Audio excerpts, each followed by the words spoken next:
Hello guys, this is Wormy here. I'm gonna give you a demonstration of how I play my Ground Slam Marauder. So we're gonna go to Catacombs and do a run there.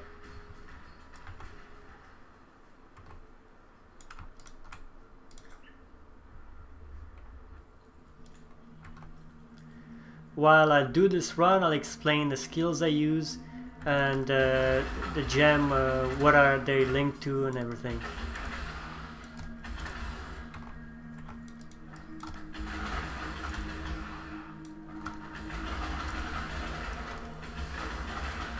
The reason I made this video is to showcase the Ground Slam and what is its potential in endgame. There's a lot of comments on forums that Ground Slam is not viable endgame and anything like this. And I actually disagree with this. It's a very fun skill, very easy to use, and it synergizes well with my single target, which is heavy strike, in the sense that any passive melee damage points I take affect my Ground Slam also, as opposed to something like dual strike and spectral throw, where if you take projectile damage it doesn't really affect your dual strike. So there's some advantages in that point there. You'll notice at my left top left top corner, you see that my enduring charges are always there.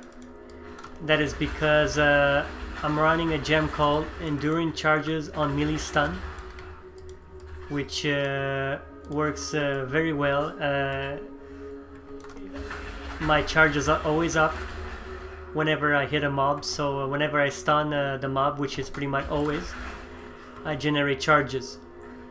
This is my main way to generate multiple charges in a very fast time.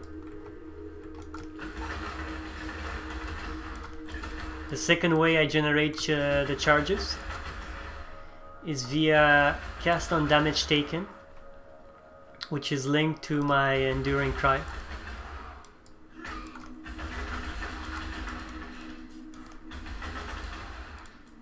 The third way I linked Warlord's Mark, but it seems it doesn't really proc right now because I'm not getting hit that often, which is odd because it should proc at 440 of damage taken. Okay, we'll also note I also have Immortal Call, and that usually gives me around 7 seconds when it procs, so that's pretty nice. So basically it procs the Immortal Call, and then a second or two later I can regain my 6 enduring charges just by hitting the mobs. So it's pretty nice. I can get the Immortal Call and the Enduring Cry, enduring charges at the same time, so maximum defense capabilities.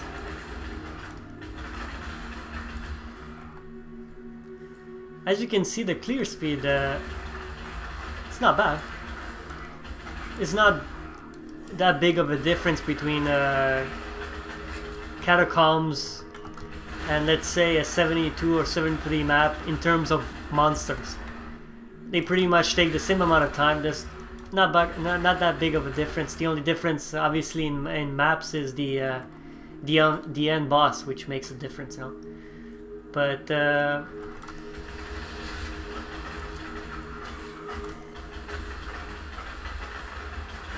you know,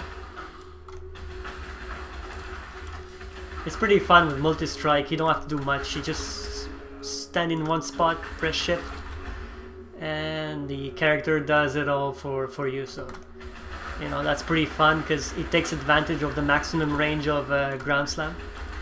You don't have to really get close all the time to the mobs, like let's say a cleave build.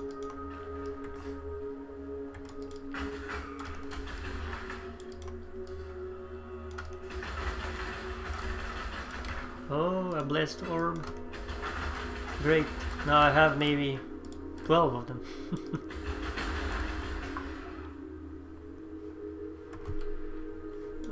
Okay, almost done here.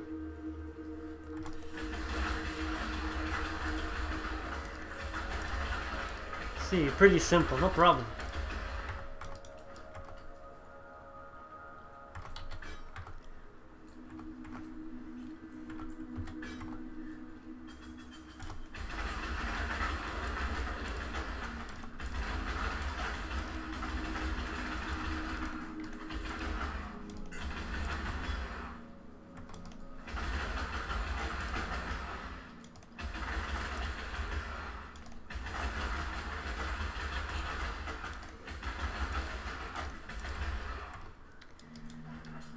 Of course, if we were to compare a beginner's level ground slam, is obviously night and day.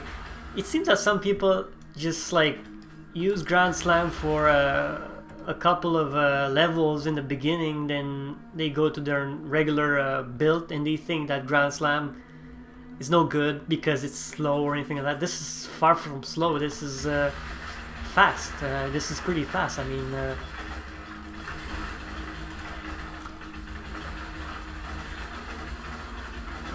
the speed is pretty good compared to what other videos I've seen.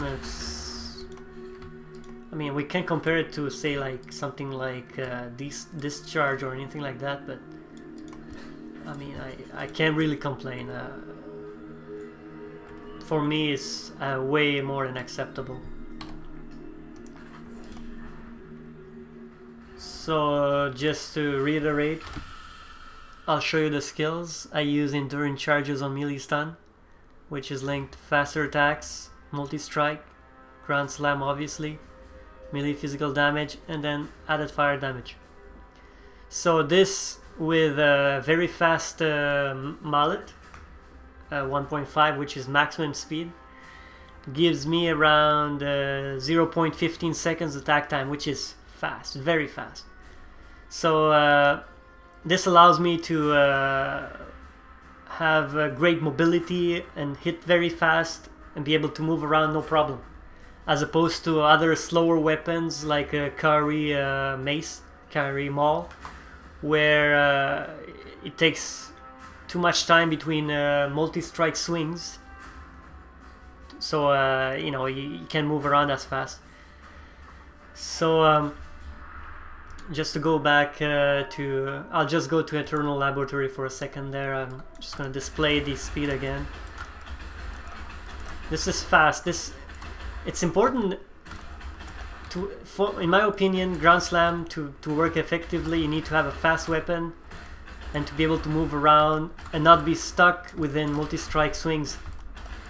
Before this weapon, a couple of months ago, I had a Moroki, a 250 perfect Moroki, and I thought it was way too slow. I just couldn't make it work how I wanted. I was always getting stuck in melee in swings there, in multi-strike swings, and it didn't work for what I wanted my build to play as. So this is when I'm looking for new weapons, I'm always looking for basically a speed of 1.45 and higher, but I generally tend to stick to around 149, 148, and I think that I don't want to go any lower than this. So let me go back to town there, and I'll show you a weapon that I'm trying to link. This is another weapon I traded for. So this is a very strong weapon. It's a big upgrade compared to this one, except I need to have it 6 links, so it's going to take me some time to get lucky. This with quality 20 will net me around 488 DPS, and this will probably give me around 13.5. So it's a huge improvement. That's about it for ground slam here. I'm just gonna quickly show you this the skill linked with my cast on damage taken. So I have Warlord's Mark, which says cursed enemies have a 58% chance to grant an endurance charge when slain, so that's nice. And the Enduring Cry, obviously. And I have it as quality 20, so it gives me a bigger range. And here I have Immortal Call, which is linked to cast and damage taken, and then Molten Shell. And finally, Increased Duration, which increases the time for my Immortal Calls. So I usually get around 7 seconds, like I mentioned in the beginning of the video. 7 seconds of Immortal Call. When this will be level 20 and quality 20, I'll probably get maybe 9 to 10 seconds, hopefully. And couple that with Enduring Cry, you have great damage mitigation. So that's about it for this video. It's getting to be a bit long, so thanks for watching and see you in the game, guys.